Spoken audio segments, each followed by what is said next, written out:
బాప్తిస్మం పొంది నీ పాపములను కడిగి వేసుకో అన్నాడు. అక్కడి నుంచి మన అంశం స్టార్ట్ అయింది.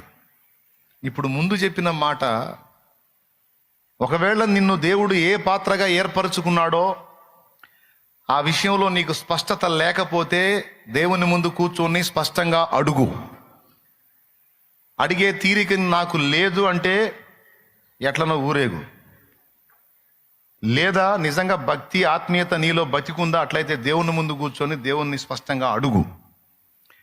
అడిగి ఆ ఏర్పాటు ప్రణాళిక దేవుడు నీకు స్పష్టపరిచినప్పుడు దాన్ని అశ్రద్ధ చేయవద్దు. అందరినీ ఒకే పనికి దేవుడు ఏర్పరచుకోడు, ఇది ఫస్ట్ గుర్తుపెట్టుకోండి. ఒక్కొక్కరి పట్ల ఒక్కొక్క ప్రణాళిక ఉంటుంది. సహజంగా సహోదరులారా మీరైనా, సహోదరులారా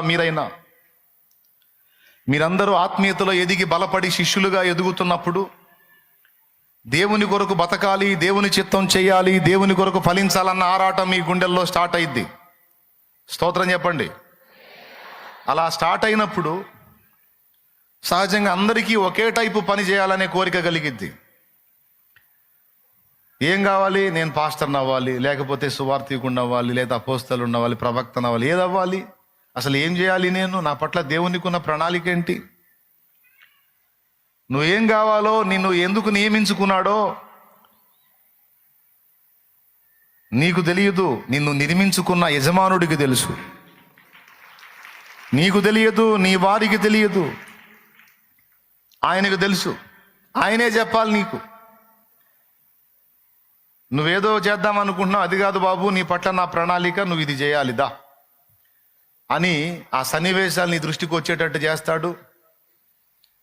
వాటి విషయంలో నీ హృదయాన్ని రేపుతాడు, నీ హృదయంలో భారాన్ని పెడతాడు.